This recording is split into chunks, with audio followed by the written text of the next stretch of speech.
함께 만드는 언론 미디어 협동조합. 여기는 국민TV. 함께 만드는 언론 미디어 협동조합. 여기는 국민TV. 함께 만드는 언론 미디어 협동조합. 여기는 국민TV. 함께 만드는 언론 미디어 협동조합. 여기는 국민TV.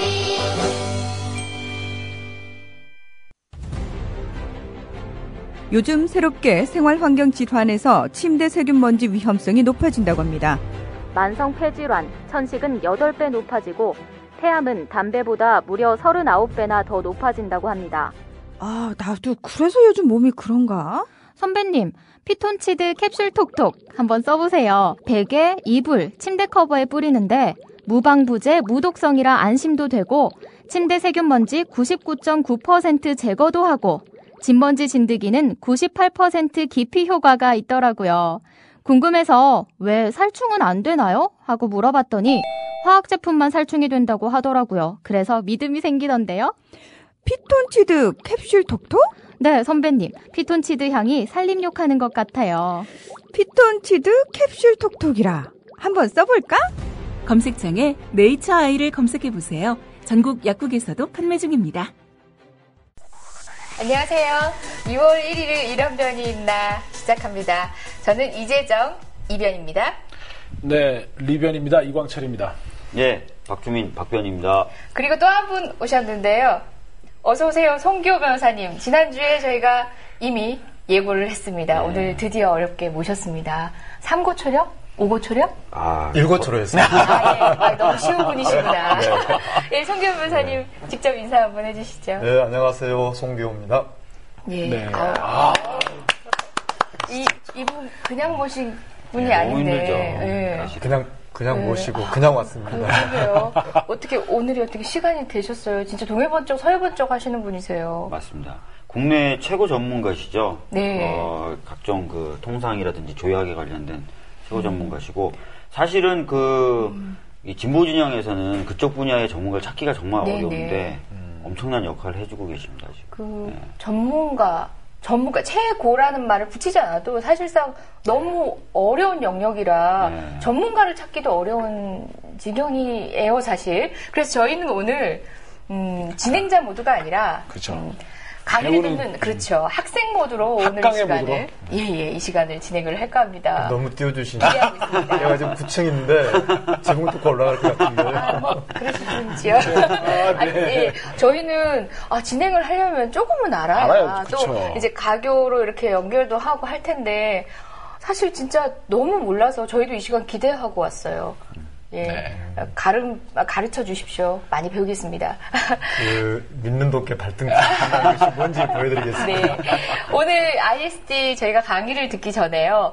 먼저 오늘 지금 5월 29일 녹화를 하고 있거든요. 아침 뉴스. 여러분 주말이 지나면서 저희가 녹화를 하고 생방에 이르는 동안 또 많은 얘기들이 달라져 있기도 하겠지만 이제 탄저균 뉴스가 또 있었죠. 그리고 지난 밤 저희가 금요일 녹화를 기준으로 지난 밤에 국회법 통과가 됐습니다. 세월호 시행령이 법의 취지에 반해서 만들어졌는데요. 관련된 내용이 결국은 시행령 폐기 방식으로 가지 않다 보니까 국회에서 방안을 도모하는 가운데서 국회법 개정안이 나왔던 것 같은데 밤새 통과가 됐어요. 내용 간략히 한번 같이 짚어보시고 저희가 강의를 듣도록 하면 어떨까 싶습니다. 시행령 통과, 국회법 개정안 통과 내용이 어떤 내용인가요? 박 변호사님께서 일단은 국회법 말씀드리기 전에 좀 전체적으로 좀 말씀을 드리면 이번에 이제 야당이 여당하고 공무원 연금 개혁안을 놓고 얘기하면서 이제 세월호 시행령을 같이 좀 연계를 시켰습니다. 예. 세월호 정확히 얘기하면 세월호 진상규명에 관련된 특별법하고 그 시행령의 문제를 연계시켰어요. 물론 이것은 세월호 가족협의회나 특별조사위원회하고 사전 교감을 통해서 한 건 아닙니다. 네. 그래서 많은 기자들이 특히 보수 일간지 쪽에서 전화가 많이 왔어요. 미리 다 교감하고 막 하는 거 아니에요. 그래서 우리도 지금 당황스럽다 이러면서 그 얘기를 하고 했었는데 사전에 어떤 연락이나 교감은 없었고 다만 이제 이종걸 원내대표나 유승민 새누리당 원내대표가 예전부터 이 새누리당 세월호 시행령이 특별법의 취지에 좀 반한다는 그런데 공감을 좀 하고 있었던 것 같아요. 그래서 그 이야기를 이제 하다 보니까 결론적으로 이렇게 된 거죠. 공무원연금 개혁안을 이제 통과시키고 그다음에 또 같이 이제 국회법을 통과시키면서 세월호 시행령만이 아니라 국회에서 제정한 법의 취지에 반하는 시행령을 정부가 만약에 입법했을 때는 그 시행령을 고쳐달라고 요구하고 그거대로 고쳐지지 않을 경우에는 어떻게 한다고요? 어떻게 해요? 네, 어떡하죠?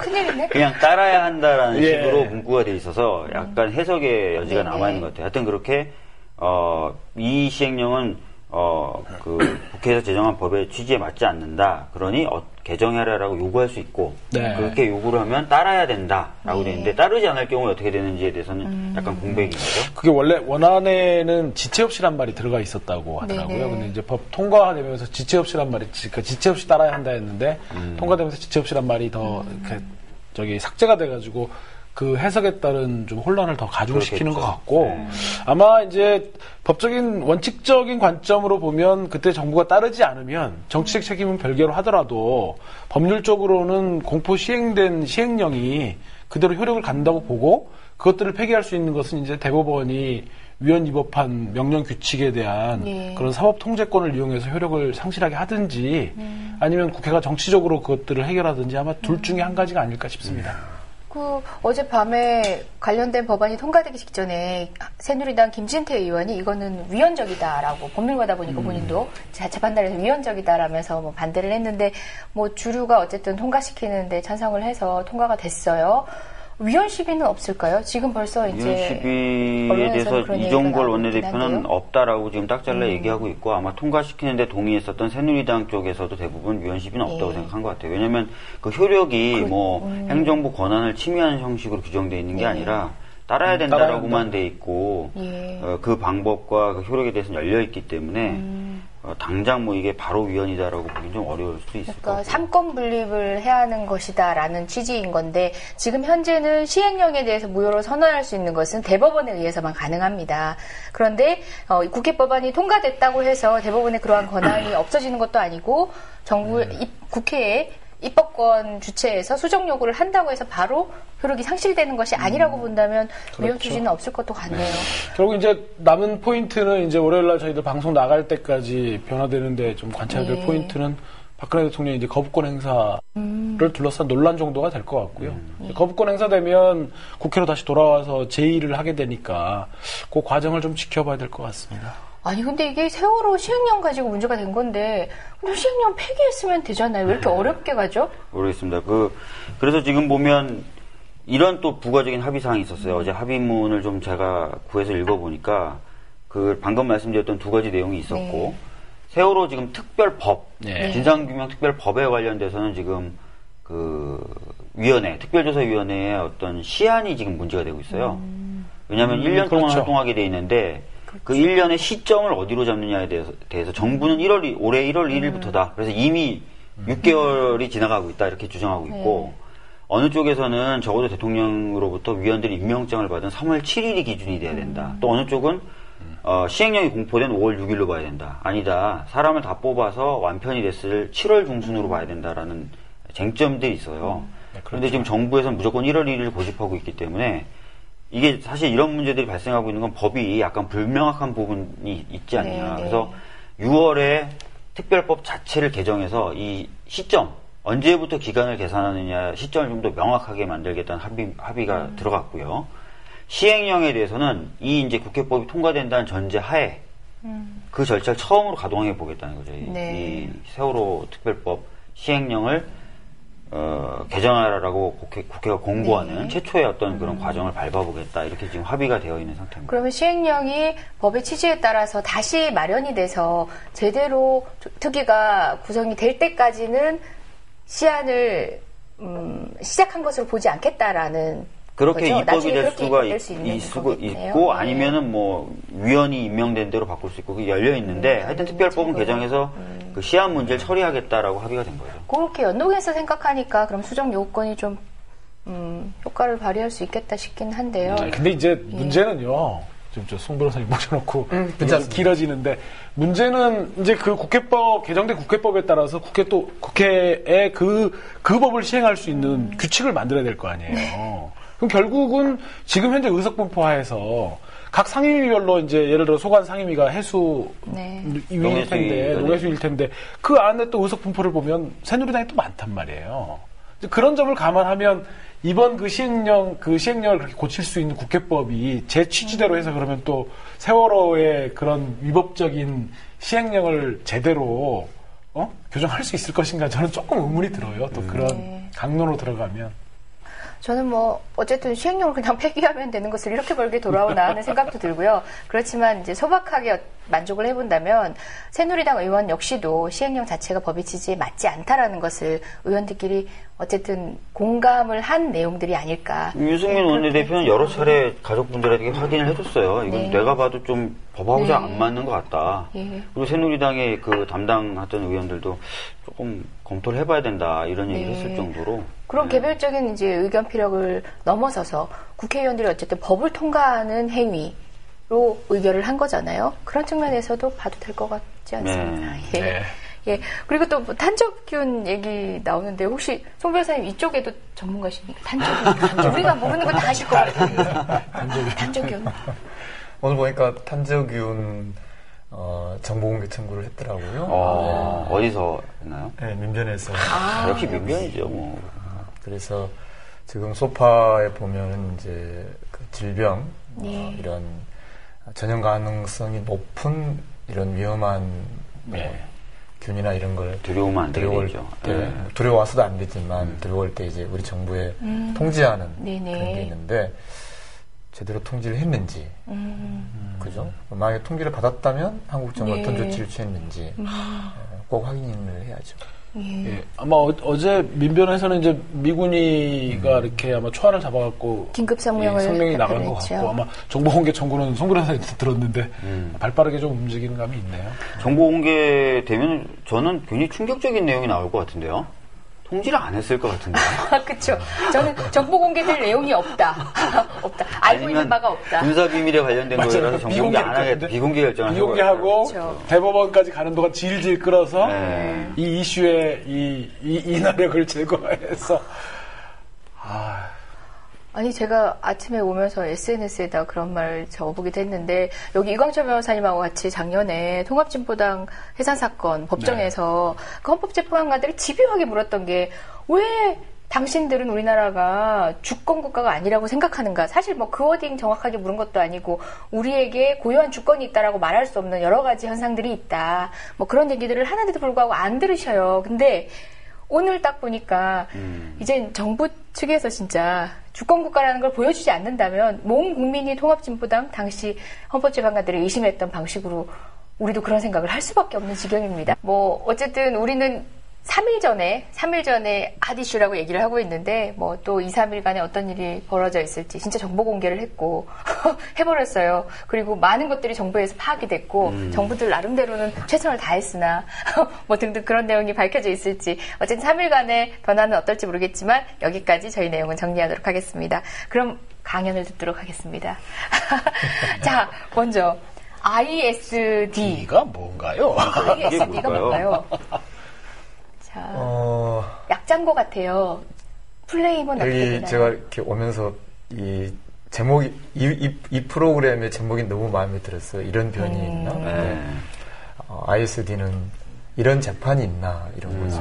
근데 ISD라는 이제 영어 단어잖아요. 그래서 저는 이제 신문에서 기자들이 활자로 짧게 쓰는 건 좋은데 보통 이제 말로 할 때 또 일반 시민들을 만나고 그럴 때는 이제 ISD라고 저는 잘 쓰는 편은 아닙니다. 왜냐하면 이게 그 특징이 이제 대다수 시민들에게 영향을 주는 그런 공공정책이 국제중재에 회부되는 제도인데 따라서 누구보다도 일반 시민들에게 직접 영향을 주는 건데 시민들이 쉽게 알아들을 수 있는 그렇게 쓰는 것이 좋죠. 근데 문제는 이걸 우리 용어를 이제 가령 우리가 만들었다면 좀 쉬운 말로 누구나 알아들을 수 있게끔 그렇게 만들 텐데 이 영어 단어를 그대로 이제 그 축약한 앞 글자 딴 건데 그래서 저는 되게 뭐라고 많이 이제 조금 길지만 뭐 투자자 대 국가 중재라고 부르는 경우도 있고 또는 이제 뭐 국제 중재 회부제도 둘 중에 하나로 제가 부르죠. 이게 뭐냐면은 간단히 말해서 기업이 국가의 공공정책을 이 우리나라 법원에서 판단을 받는 게 아니라 외국에 있는 국제 중재에 끌고 가서 거기서 우리나라 공공정책의 어떤 정당성을 판단하는 제도죠. 그러니까 일반 소송하고는 전혀 다른 거죠. 일반 소송에서는 일단 3심제가 있고, 근데 이건 지금 한 번에 바로 끝나버리죠. 그렇죠. 그리고 이게 외국에서 하는 중재인데도 한국에서는 또 자동으로 집행이 되도록 돼 있어요. 그러니까 대단히 특이한 중재. 뭐 중재란 말도 일반 시민들에게 좀 어려운 용어인데요. 그래서 뭐 투자자 국가 중재 또는 뭐 국제 중재 회부제 뭐 이런 정도로 좀 이야기할 수 있을 그러니까 기업 투자자와 우리나라 국가 간의 문제인 거고요. 결국은 투자자가 우리나라 정부 재산을 가지고 막 집행을 할 수 있는 거네요. 정부 과천청사에다가 압류를 할 수 있고 막 그런 거 아닌가요? 이제 일반 시민들은 조금 낯선 수도 있는데요. 이를테면 중국이나 미국 외국에서 어떤 재판을 하거나 외국에서 일반적인 중재를 한다 그러면 그걸 가지고 한국에 와서 집행을 할 때 반드시 우리나라 법원에서 별도로 집행문을 부여받죠. 집행문 부여 전 단계로 집행 판결을 받고 별도의 소송 절차가 하나 더 있는 거죠. 그래서 그게 외국에서 한 재판이 어떤 그 정의에 너무 반한다든지 또 그걸 집행을 허용하는 것이 우리나라의 공공질서에 반한다. 그럴 때는 아무리 외국에서 뭐 중재나 판결이 있다 하더라도 그걸 국내 법원에서 집행을 허가하지 않는단 말이에요. 근데 이 지금 론스타 이건은 거기서 결정되면 자동으로 한국에서 바로 집행문이 부여되는 바로 집행되도록 하는 우리 과천청사가 압류될 수 있는. 그러니까 우리나라 법원의 통제 절차, 스크린 작용이 없는 거죠. 그 여러분 뭐 그렇게 생각하시면 될 것 같아요. 중재라고 하니까 어려워 보이실지 모르겠지만 지금 대한항공 관련해서 미국에서 뭐 큰 규모의 소송이 제기되고 있다고 얘기를 하잖아요. 그 판결문이 나왔어요. 그러면은 그 승무원들이 대한항공 측에다가 이 돈 달라라고 요구를 하겠죠. 한국 땅 안에서. 그때 대한항공 관련된 재산에 압류도 하고 경매도 붙이고 할 수 있으려면은 대한민국 법원에서 또 다른 집행 판결을 내줘야 됩니다. 그러니까 스크린 작용을 한번 하는 거죠. 근데 이 케이스에서는 중재돼서 결국은 그 결과물을 가지고 바로 할 수 있다. 그렇죠. 이제 이 제도가 대단히 이단적이고 특이한 또 하나의 방식이 세 사람의 이제 중재인이 판정을 하는데 판사가 세 사람이다 이렇게 생각하면 되는 거죠. 근데 문제는 이제 판사가 아니라는 판사가 거죠. 아닌데 또 판사 역할을 하는 사람이 세 사람이죠. 근데 그 중에서 신청인하고 그러니까 신청인은 기업이겠죠. 피신청인은 이제 국가죠. 양측에서 한 사람씩 지명을 해요. 한 사람 이를테면 우리 재판에 이야기한다면 내가 판사를 한 사람 고르는 거죠. 내가 골라서 앉히는 거죠. 그리고 나머지 이제 한 사람 그러니까 그 사람이 사실상 이제 상당한 영향력을 가지고 있겠죠. 이제 그 의장 중재인이라고 하는데 이 의장 중재인을 당사자들끼리 합의해서 또 지명을 해요. 근데 합의가 잘 안 될 수가 있죠. 그러면은 지금 론스타 사건을 이제 진행하고 있는 게 이것도 영어입니다만 국제 투자 분쟁 해결 센터라고 우리가 그렇게 말할 수가 있는 그런 하나의 기관인데 이 기관이 세계은행 산하에 있어요. 그래서 이곳의 사무총장이 그 의장 중재인을 지정을 합니다. 당사자가 합의가 안 되면. 그러니까 이 중재제도라는 것은 그 본질이 어떤 국가의 공공정책의 정당성을 다투기에는 전혀 안 맞는 거죠. 이거는 은행 산하에 있는 사무총장이. 네, 자본의 논리. 예. 그 세계은행은 미국이 가장 많이 출자해서 그렇죠. 거의 미국의 영향력 안에 놓여 있는 기구라고 알려져 있는데요. 그렇죠. 그래서 이 제도가 계속 유지되는 가장 큰 이유 중에 하나를 미국이 한 번도 패소하지 않았기 때문이라고 말하는 사람도 있어요. 패소할 수가 없네요. 구조상. 판사를 미국이 고르는데. 미국이 여러 차례, 미국도 역시 이 국제중재에 끌려갔었지만 네. 지금까지 단 한 차례 패소하지 않았죠. 미국 국가 자체가 건재할 수 있었네요. 이 제도 덕에. 아니, 근데 우리는 그런 느낌이 드네. 이게 그래서 잠깐 벗어난 얘기가 이게 사실은 FTA 때도 문제가 됐을 때 이명박 정부의 그 통상 협상을 담당했던 김종훈이라는 사람이 이거 별 문제 없고 제소돼도 진리가 없다라고 얘기했을 때 그 사람이 얘기한 나라는 미국이었군요. 거죠. 우리나라가 그렇죠. 아니라. 아니, 그러면 역으로 지금 론스타가 우리 정부를 상대로 그렇게 제소를 할 수 있는 게 지금 근거는 FTA 아니죠. 그건 아닌가요? 이제 조금 더 이야기를 좀 네. 과거로 거슬러 돌아가면 올라가야 돼요. 그러면 이제 이런 이야기 이렇게 생각을 하겠죠. 대한민국은 왜 거기 끌려가느냐. 예. 그죠?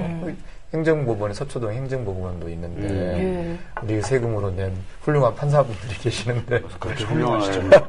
근데 그렇죠. 말들이 많아. 왜 워싱턴까지 끌려가느냐? 그리고 왜 국세청, 금감위 저는 고위 검찰도 아마 증인으로 저는 소환당했을 거라고 생각하는데 어쨌든 이런 한국의 이 실력자들이 왜 거의 증인으로 소환돼서 거기까지 가느냐. 출장 가고 싶어서? 이렇게 국제중재로 공공정책이 회부당하기 위해서는 우리나라가 그 국제중재에 끌려가겠다라는 동의를, 동의가 필요합니다, 동의가. 근데 건건이 동의를 해준 게 아니라 한 벨기에 투자협정이라는 데서 사전에 미리 다 포괄적으로 동의를 해주는 조항을 딱 집어넣었어요. 그게 박정희 정권 때 체결되었던 협약이라고 들었는데요. 그렇죠. 예. 네. 근데 이제 박정희 정권 때 초안이 만들어졌지만 그게 2006년에 다시 이제 개정이 됐는데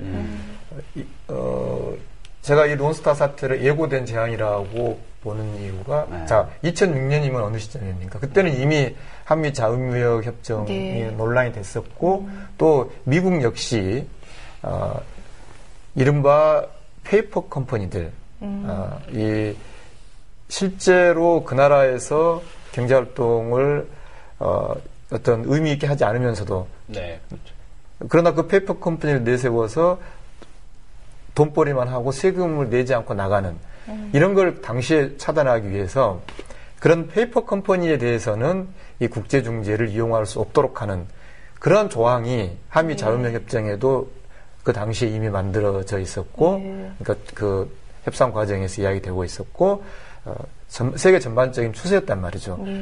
그런데 놀랍게도 2006년에 한 벨기에 투자협정을 개정하면서 우리가 그 조항을 채택하지 않아요. 만약에 그때 페이퍼 컴퍼니들은 이 국제중재 회부를 이용할 수 없다. 라는 조항을 다른 나라들이 다 넣은 것처럼 넣었다면 지금 이 론스타 사건에 이 우리나라 이 대한민국 정부를 국제중재에 끌고 간 이 기업들은 다 페이퍼 컴퍼니들이거든요. 벨기에의 페이퍼 컴퍼니. 벨기에 페이퍼 컴퍼니들이고 한 벨기에 투자협정을 가지고 좀 들어온 거지 않습니까? 따라서 그때 페이퍼 컴퍼니들을 배제시키는 그 아주 간단한 안전장치만 넣었어도 이 사태는 발생하지 않죠. 그렇다면 왜 그때 이미 당시에 2006년이면은 론스타가 이 국민은행에 다시 파는 문제라든지 이미 문제가 됐던 상황이란 말이죠.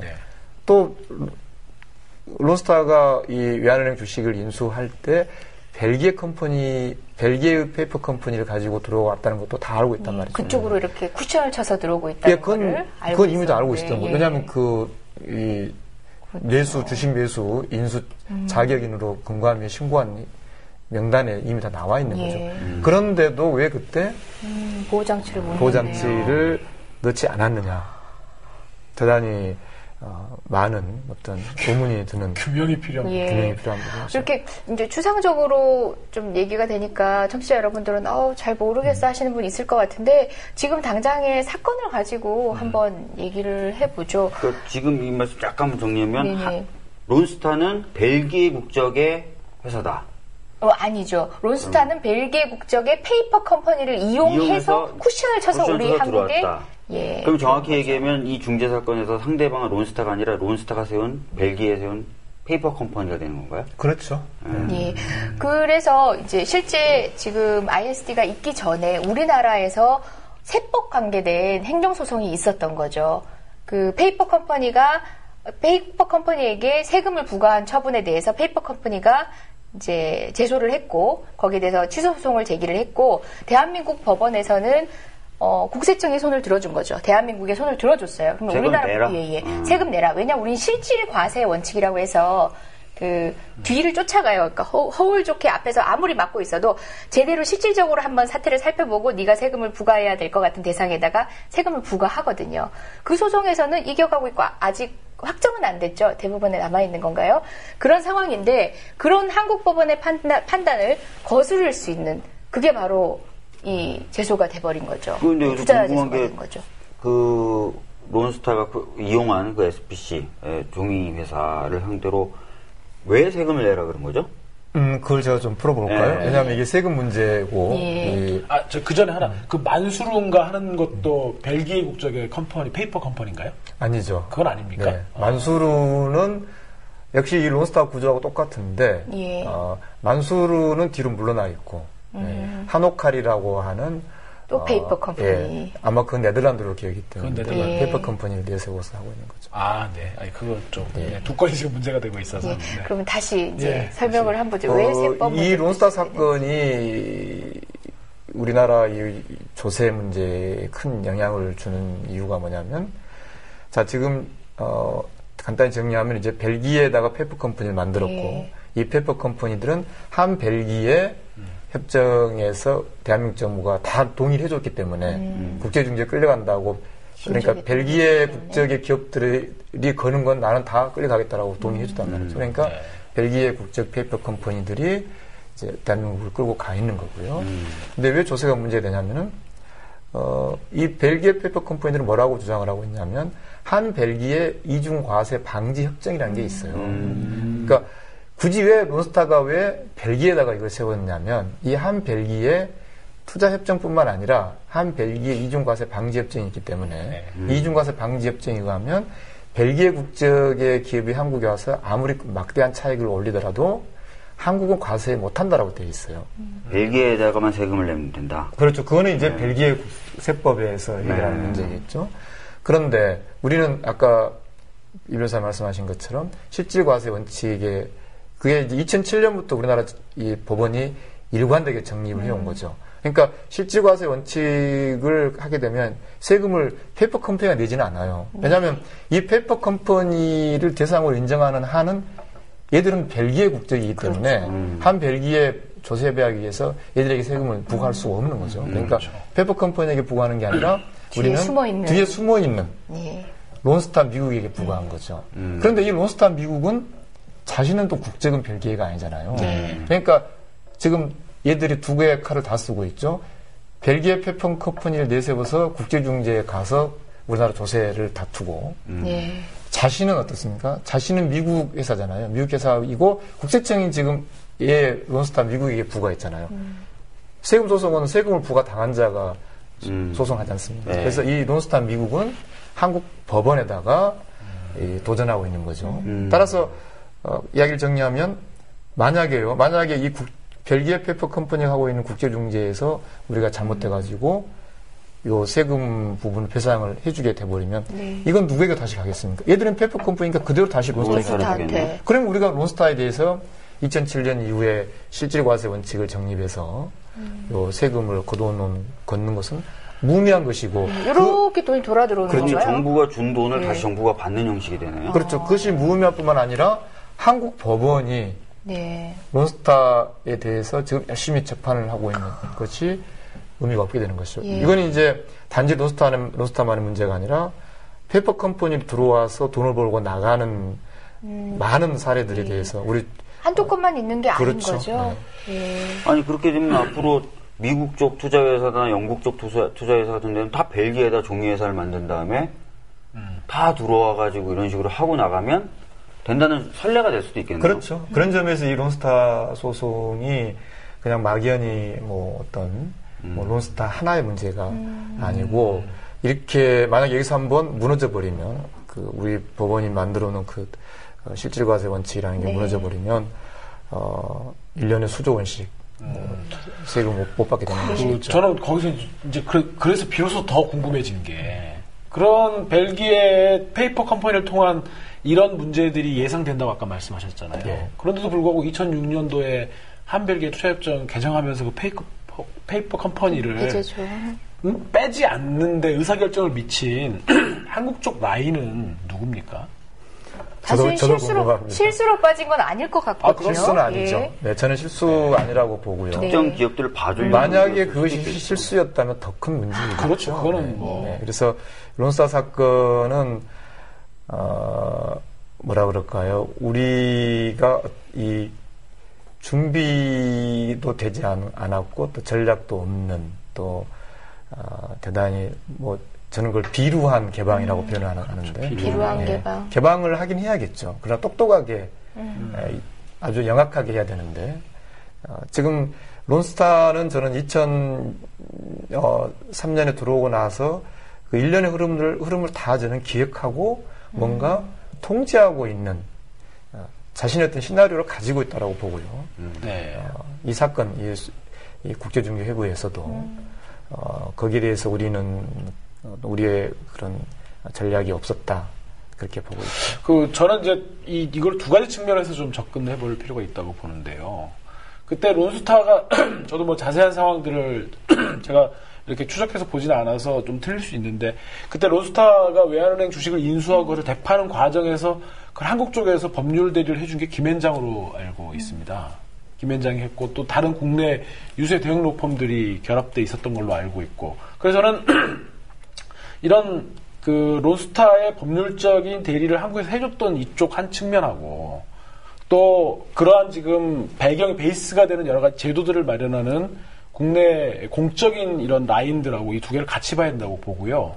그런 측면에서 추정이지만 이런 정부 간의 이런 한 벨기에 투자 협정 문제의 의결에 이쪽이 김앤장을 비롯한 이쪽이 영향을 미쳤을 거다라고 추단이 되거든요. 어떠신지요?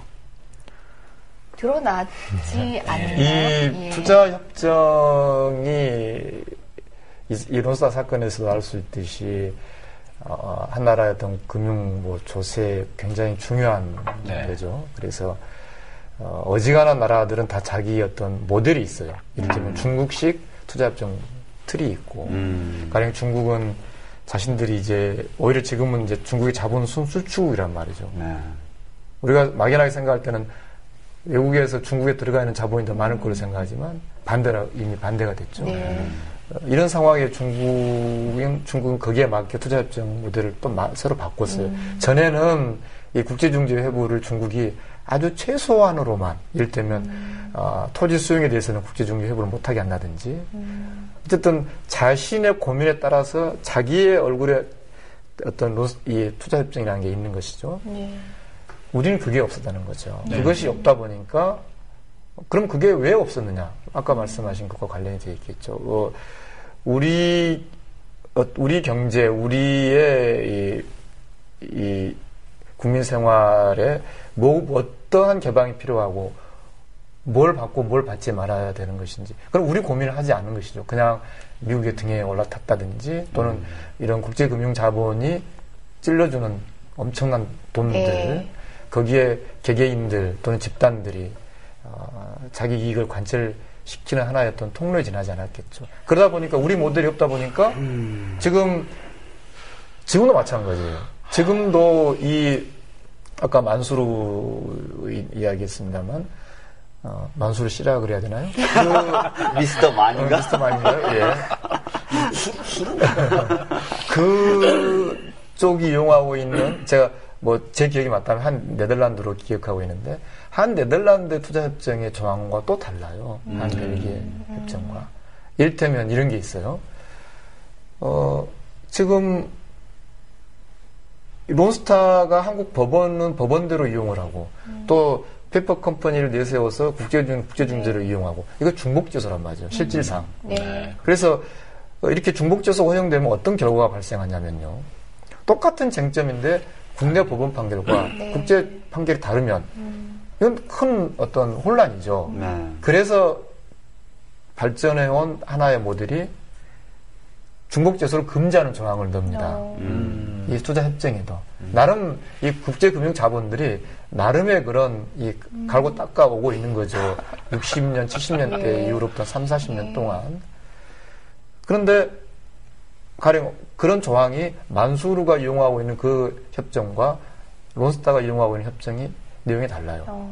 우리가 똑같이 당하는 것인데. 즉, 우리가 그걸 다시 말한다면 우리의, 그러니까 한국의 모델, 한국이 지향하는 개방의 그림이 있고, 그래서 그거를 국제 경제 질서에 우리가 적극적으로 반영해내는 이런 지극히 정상적인 과정을 우리는 못 가져가고 있는 거죠. 그러니까 벨기에하고 맺을 때는 벨기에가 제안한 걸 바탕으로 하다 보니까 이렇게 네덜란드가 할 때 네덜란드가 제안한 거 하니까 또 이렇게 다 제각각이라는 거죠. 그렇죠. 늘 그 사이에서 끌려다니고. 늘 끌려다니고. 그 속에서 국부는 다 술술술 빠지고. 그러니까 아까 이광철 변호사님이 그런 의혹을 제기하셨는데 이제 각 부처의 그 미비한 대응들이 그저 미비가 아니라 변호사님께서 말씀하신 것처럼 특정 이익을 위해서 그러니까 자기의 임무를 방기했을 소지가 높은 그런 상황들도 이제 조금 추측되어지는 면이 많잖아요. 저는 내가 봤을 때는 2006년이라는 상황에서 더구나 그 이미 론스타가 문제가 됐고 특히 한미 자유무역 협정이 협상이 진행됐고 이미 미국의 투자협정 모델에서 그런 페이퍼 컴퍼니를 배제하는 조항들이 들어가 있었고 그런 상황에서 우리 이 세계 경제의 이 정도 규모를 가지고 있는 우리나라의 이 통상 관료들 또 이 담당하는 공무원들이 그 혜택의 부인 조항이라고 그렇게 부릅니다만은 그 페이퍼 컴퍼니를 배제하는 조항을 몰랐다.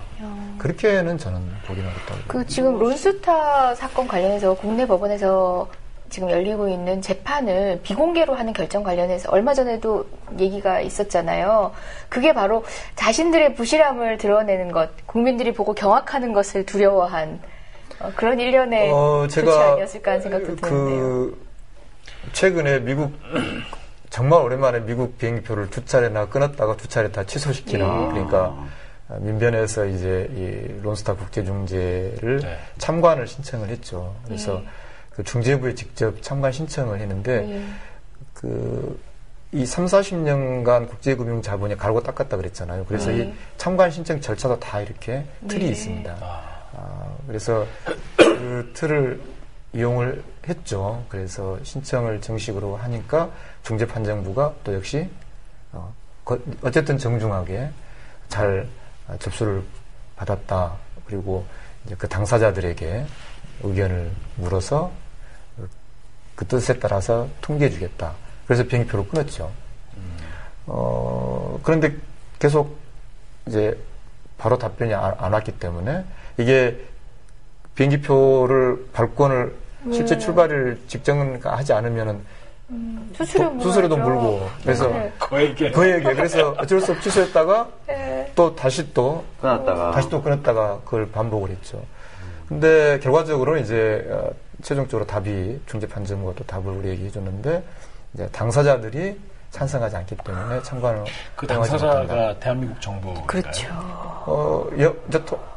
이 국제중재판정부에서 쓰는 용어 자체가 사실은 이제 영미계약법의 용어들이요. 기본적으로 거기서 출발한 건데 그냥 통상 영미계약서에서 나오는 당사자들이라는 거죠. 그 당사자들이 이제 보통은 이제 그러니까 론스타와 대한민국을 합해서 당사자들이라고 표현을 하는데 그러나 당사자들이 항상 둘을 동시에 호칭하는 것은 아니고 그냥 당사자 중에 일부를 중재판정부가 아닌 당사자들 쪽이라는 의미로 당사자들이라고 표현하기도 하죠. 그래서 그게 대한민국 정부인지 론스타인지 또는 대한민국 정부와 론스타를 합한 것인지 그거는 뭐 그것까지는 우리가 알 수 없는 것이죠. 근데 이제 대한민국 정부일 것 같고요. 참 용렬하고 비루하군요. 네, 알아볼 수 없나요? 정보공개 청구해 보시면 안 될까요? 그것도? 어디에요?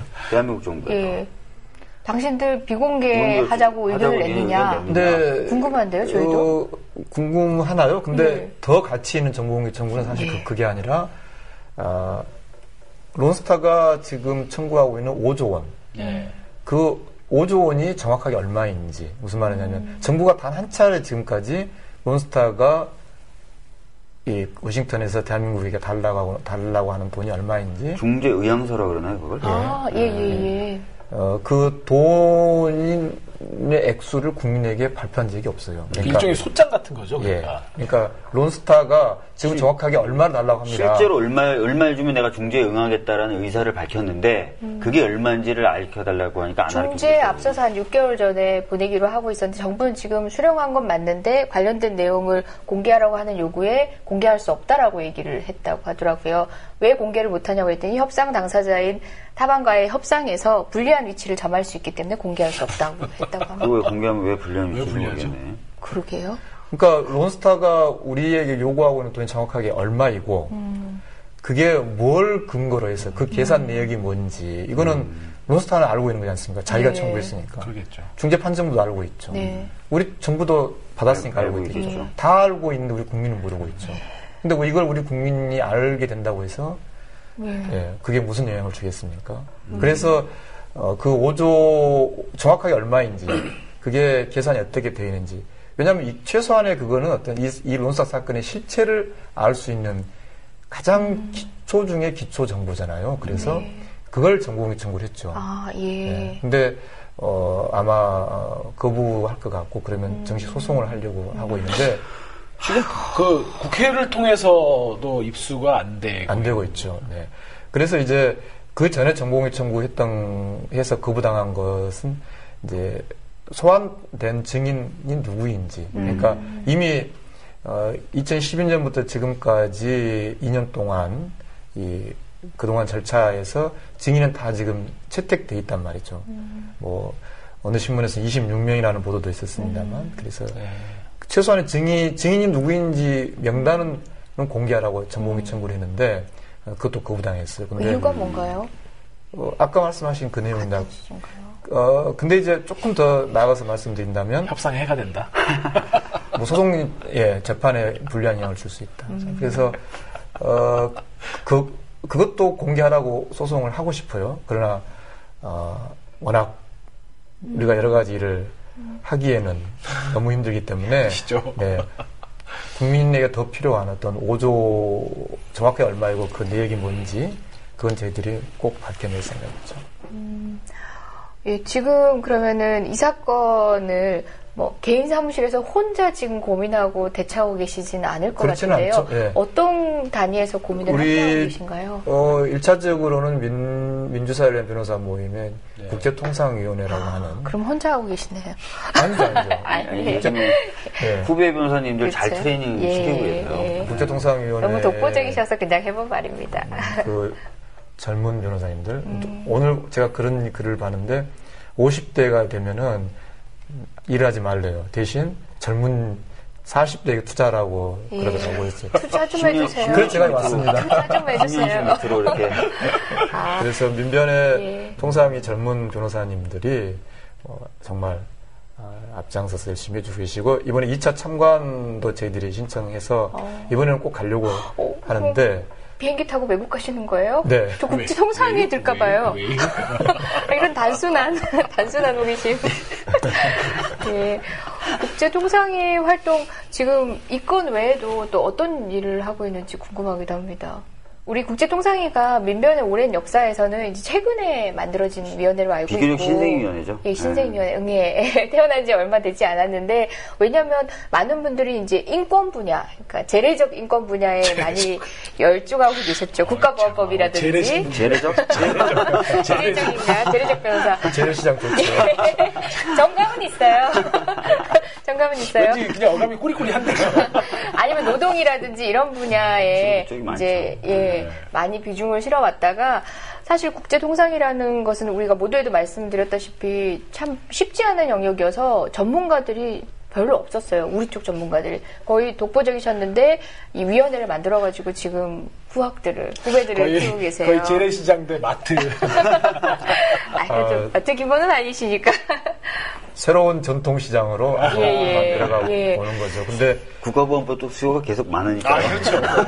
그래서 최근에 이 일본 그 예. 방사능 수산물 검역 문제 있지 않습니까? 예. 그다음에 또 지금 겉으로는 쌀 관세화 그러니까 한다고 하면서 밥쌀용 쌀을 지금 수입하고 있는데 그러니까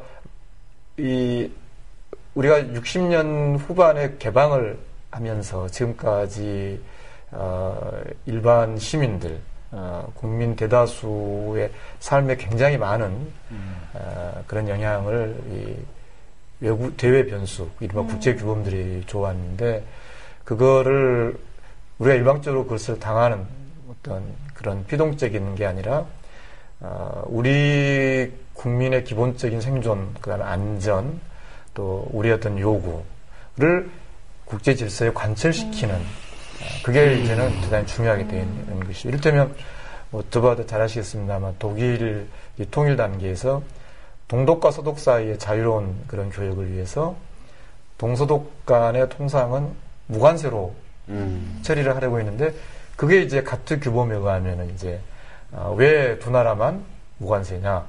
다른 나라와 교역에 비하면 차별이다. 이제 이렇게 문제를 제기할 소지가 있기 때문에 당시 서독은 아예 WTO 규범에다가 동독과 서독의 교역은 당시에는 이제 가트였겠죠. 이 가트 규범에서 예외로 한다라는. 그러니까 독일의 요구를 국제 규범화한 거지 않습니까? 이 론스타 사태도 그런 것이죠. 이를테면 좋다.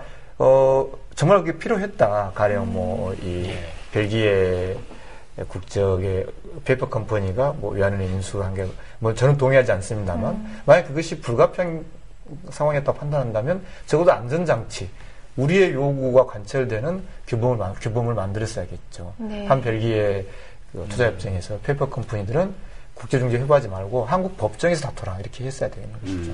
우리의 이익이 또는 우리의 어떤 지극히 타당한 그런 국민적인 요구가 국제규범에 반영되도록 하는 것 그런 게 지금은 어떤 하나의 작지만 필요한 부분이라고 그게 생각하죠. 핵심 같은데요. 예, 지금 론스타 말고 우리 자꾸 만수르 우리 미스터만 얘기했잖아요. 그 만수르 관련된 얘기도 잠깐만 설명을 해주시죠. 구조는 저희가 이미 파악을 했습니다. 근데 만수르는 아랍의 회사잖아요. 미스터만 거는 론스타하고 똑같다고 생각하시면 네. 됩니다. 미스터만이 네덜란드 페퍼 컴퍼니를 세워서 그 페퍼 컴퍼니가 현대 오일뱅크 주식을 샀다가 팔면서 한 2조 원대 정도 차익을 아마 오겠죠. 네. 가늠이 안 돼요, 2조 원. 그 정확한 수치도 이제 정보가 정확 공개는 안 되고 있는데. 그래요? 네. 그래서 마찬가지로 대법원이 실질과세 원칙을 적용해서 그 페이퍼 컴퍼니가 비록 한 네덜란드 이중과세 방지 협정을 적용할 경우에는 세금 부과할 수 없지만 이 페이퍼 컴퍼니 뒤에 있는 만수르 회사. 그 회사에 대해서는 과세를 한 거죠. 네. 그러니까 이제 다시 페이퍼 컴퍼니를 내세워서 한국 국제중재에 가져간 사건인데 결국은 이제 아까 말씀드린 것처럼 론스타 사건, 미스터만 사건 다 대한민국 법원이 도대체 어떤 존재인가를 묻게 하는 거죠. 네.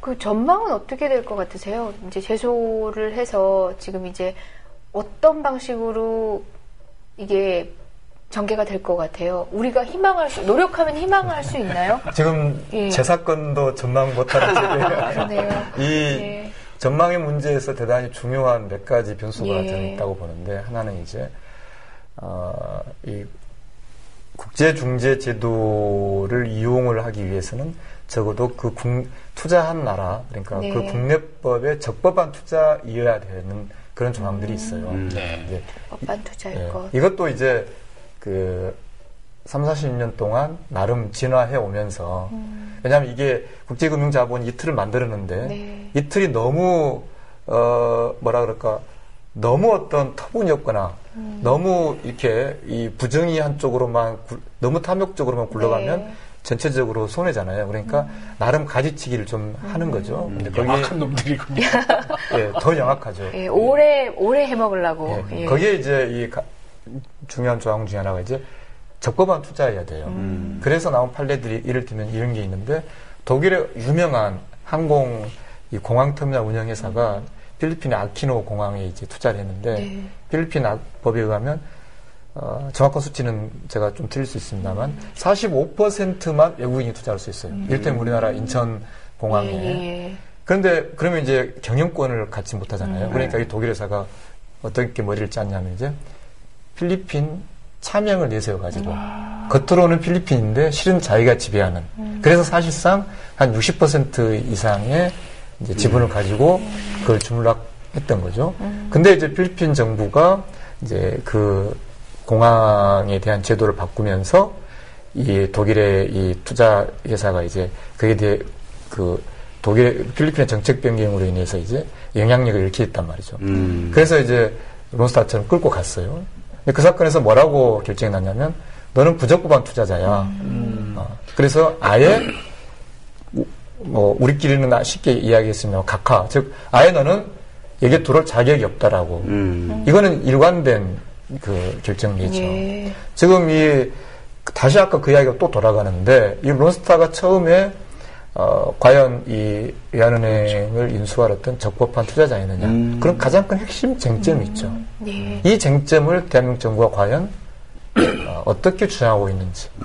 그러니까 금융산업을 주로 하는 거냐, 그렇죠. 아니면 네, 생산하는 산업자본이냐에 따라 우리나라에서는 금융기관이 인수할 수 있는 그 한도가 있는데 거기에 걸려서 부적법한 투자자다라는 걸 효과적으로 주장하면 이길 수도 있다 이런 말씀을. 그러니까 승패를 결정하는 중요한 네. 하나의 그것이 변수이고 또 하나의 변수는 이제 세 사람이지 않습니까? 네. 이게 이제 저는 이제 이 투자자 국가 중재 제도 자체를 비판적으로 보는 사람이기 때문에 이 제도 자체에 제가 관여하는 건 없지만 이제 개인과 개인 사이에 기업과 기업 사이에 이런 국제 중재는 흔히 있는 일이에요. 근데 그런 걸 하다 보면 이 국제 중재라는 게 청취자들이 생각하듯이 판사들 떠올리면 안 됩니다. 그냥 우리 같은 변호사들이 그냥 세 사람이 알아서 하는 거예요. 물론 이 사건에는 두 사람이 변호사입니다만. 그러다 보니까 또 이제 너무 이 제도가 막 네. 무슨 뭐 담합식으로 되면 안 되잖아요. 그러니까 또 어떤 틀을 만들어 놓은지 아세요? 세 사람은 이 국제중재를 제기한 나라의 국민이 돼서는 안 돼요. 그리고 국제중재를 당한 나라의 국민이 돼서는 안 돼요. 그러니까 지금 벨기에하고 대한민국이잖아요. 네. 벨기에와 대한민국 국민이 이 세 사람이 들어있으면 안 돼. 그럼 미국인이 들어와 있는 거 근데 지금 아닌가요? 문제는 이 겉으로만 벨기에이지 그렇죠. 실은 미국 기업이잖아요. 네. 미국인 3명이 하는 거 아니야? 아니죠. 미국인 한 명인데. 미국인 한 명이 들어와 있어요. 근데 문제가 된 이제, 아까 말씀드렸습니다만, 네. 이제 의장 중재인의 역할도 중요하잖아요. 네. 근데 그 의장 중재인이 영국 사람이란 말이죠. 근데 이제 이 페이퍼 컴퍼니 배후에 있는 론스타 펀드가 2개가 있는데, 그 중에 하나는 또 버뮤다에 설립되어 있어요. 그래서 국제중재부의 구성도 저는 변수가 된다라고 보고요. 그리고 이제 전망과 관련해서 마지막으로는 이제 크게 보면은 이 모든 국제중재회부는 크게 3개의 쟁점이 있습니다. 하나는 아까 제가 잠깐 설명드린 대로 제소 요구권, 관할권이라고 부르는 게 하나 있고, 두 번째는 이제 정말로 그런 어떤 이 조약 위반 행위가 있었느냐, 실체 쟁점이 있고, 마지막으로는 돈이 얼마냐, 물어줘야 돈이 얼마냐, 그죠? 그냥 이를테면 5조 원이라고 하는데 그 5조 원이 어떤 근거가 있는 것인지, 그게 이 3가지 영역에 있는데, 두 번째 단계, 이 실체 부분에 가서는 저는 우리에게 불리하지 않다라고 봐요. 왜냐하면 이 실체에서 저쪽에서 주장하고 있는 게 이제 이 조약에서 말하는 어떤 공정하고 공평한 대우를 해줘야 되는데 그것을 하지 않았다라고 주장하고 있거든요. 핵심은. 네. 그러면서 무슨 뭐 압수수색을 더 심하게 했고 뭐 먹튀라고 불렀고 뭐 여러 가지 이야기를 쭉 합니다. 근데 제가 나를 놀렸어요. 뭐 이런 건데. 네. 괴롭혔어요. 이 중재의향서, 이 론스타가 지금 국제중재부에 이제 뭐 쉬운 말로 그냥 소장으로 낸 건 따로 있고, 요 절차가 어떻게 됐냐면은 반드시 미리 대한민국 정부에다가 나 당신 걸겠어라는 의향서를 보내도록 되어 있어요. 일종의 내용증 요구편 같은 거예요. 나름 꾸준히 틀을 네. 만들어 오고 있죠. 근데 그 의향서가 유일하게 공개된 이 사건과 관련돼서 의미는 유일한 문서예요. 이 문서에 괴롭힘이라는 말이 나와요. 나 너무 괴롭힘 당했다는 건데 네. 단지 그런 것만 가지고 이 국제중재에서 공정공평대우 위반이라고 보지는 않습니다. 정말 앞으로도 어쨌든 잘 해야 하는데 그때 이 비루한 개방에 모의한 많은 정부 관계자들과 그 주체들이 지금 잘 하러 갔단 말이에요. 잘 될까요? 그것도 참 걱정이에요. 이 론스타 건에 대해서 어떤 이렇게 인터뷰를 하거나 뭔가 의견을 낼 때 가장 이제 염려가 되는 부분이 그런 거죠. 그러니까 일단은 이 사건이 잘 해결돼야 되잖아요. 그죠? 네. 우리가 이 예산, 혈세를 주면 안 되는 거니까. 그리고 우리가 이겨서 우리가 그 낸 중재비나 변호사비도 받아내야 되는 거죠.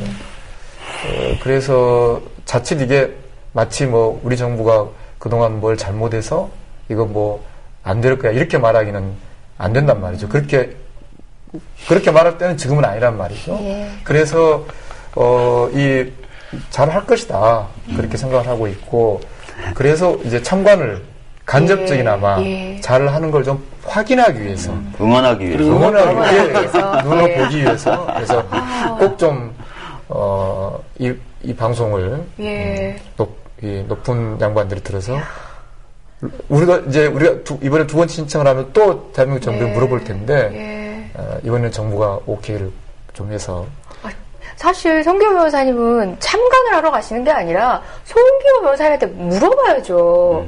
물어보고 자문을 구하고 다녔어야 되는 거 아닙니까? 그러니까 저보다 훨씬 더 많이 알죠. 그러니까 그래요? 지금 그런 분들이 있어요? 그분을 모실 걸 그랬나? 그러니까 이 태평양이나 또 미국 로펌은 그러니까 이 론스타 현재 진행되고 있는 내용 서로 어떤 이야기 되고 있는지 기본적인 것들은 저도 많이 알겠죠. 근데 이제 문제는 여전히 아까 처음에 제기했던 이 론스타 사건에 대해서 우리가 정말 지금 제대로 된 팀이 제대로 된 방식으로 대응하고 있는지 그거는 확인하고 싶은 거죠. 결국은 국회와 또 주권자인 국민들의 촘촘한 감시, 또 지지 격려, 또 문제가 있다면 그것들을 지적해서 개선하게끔 정확한 정보를 공개하는 것이 우선 가장 시급하겠네요. 그렇죠. 근데 지금 극단적 밀실주의로 가고 있는 거죠. 그러니까요. 국민들은 지금 도대체 총 얼마를 달라고 하고 있는 것인지 뭐 그 계산도 알 수도 없는 아니 이걸 문재인 대표가 국민의 지갑을 지켜주겠다고 하는데 이 지갑을 지키기는커녕 그러게 말입니다. 이 소송에 있어서 만약에 이제 지게 된다면 막대한 지출을 예정하고 있기도 하지만 그 한 번의 지출이 문제가 아니라 비슷한 류의 지출을 줄줄이 감수해야 되는 아주 위험한 관문 앞에 있는 거잖아요. 예. 그렇죠. 그래서 저는 대법원장에도 한번 의견서를 좀 보내보고 싶어요. 도대체 지금 이 대한민국 법원이 판사분들이 그렇게 열심히 해서 판결을 낸들 특히 아까 실질 과세라는 게 무의미하게 돼버리는데 법원에서도 이 문제를 제대로 좀 대응을 해야겠죠. 이렇게 심각한 문제인데 사실 국민들에게는 어려운 문제라 그런가요? 많이들 공유가 안 돼 있는 것이 좀 아쉬워요. 많이 공유가 안 왜 그러냐면 이것도 20, 30년 동안 가고 나온 틀인데요. 말을 어렵게 굉장히 만들어요. 그렇죠. 그래서 일반 시민들은 무슨 말인지 모르게 만드는 겁니다. 뭐 지금 그래도 우리가 평소에 법정이라도 좀 들랑달랑 하니까 뭐 알지만 뭐 ISD라 그러면 뭐 일반 시민들이 어떻게 알 것이니, 뭐 중재라 그러면 뭐 중매야? 아니면 뭐지? 뭐 알 수가 없는 거죠. 그래서 이틀 최대한 빨리 바꿔야 되는 거죠. 제가 관심 갖고 있는 것 중에 하나가 용어들인데, 낱말인데, 이를테면 중국은 그래도 이제 이 자기들의 어떤 저력이 있으니까, 이런 그 국제 통상에 관련된 용어들을 단축해서, 네. 그러니까 그것도 중국말의 또 하나의 또 장점이기도 하잖아요. 예. 그래서 그 용어를 쉽게 만들어가지고, 이를테면 뭐, 인민일보 텔레비전이라든지 뭐 어떤 인터넷에 보면 쉽게 중국화된 용어들을 가지고 다 이야기를 하고 있어요. 이를테면 WTO 가입이 중국에서 큰 이슈가 됐을 때 그걸 들 입자의 세계 세자, 입세라고 표현합니다. 네. WTO 세계무역기구 가입을 그냥 딱 두 글자로 입세, 들 입자의 세상 세자. 우리 국민 생활에 영향을 주는 통상 문제를 국민들이 알기 쉽게 풀어나가고 또 국민의 뜻이 반영되도록 하는 거. 아니 그 민변에서 쫄지마 형사 절차를 발간했을 때 굉장히 호응이 좋았었거든요. 그러면 통상 절차에 대해서도 좀 쉽게 네, 쫄지마 통상 절차 좋습니다. 네. 쫄아보자 이렇게 해야죠. 오늘 하나 제가 건지고 가져야 되니. 네.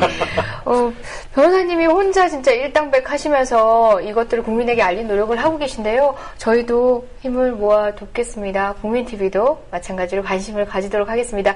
저희 오늘 방송 이 정도로 마무리해야 될 것 같습니다. 더 많은 얘기 듣고 싶었지만요. 미국 가시기 전에 그 비행기 티켓 다시 끊으셔서 가시기 전에 한 번 더 모실 수 있었으면 좋겠네요. 네, 꼭 저도 가고 싶습니다. 예, 네. 오늘 정말 고맙습니다. 네, 감사합니다. 예. 고맙습니다. 예.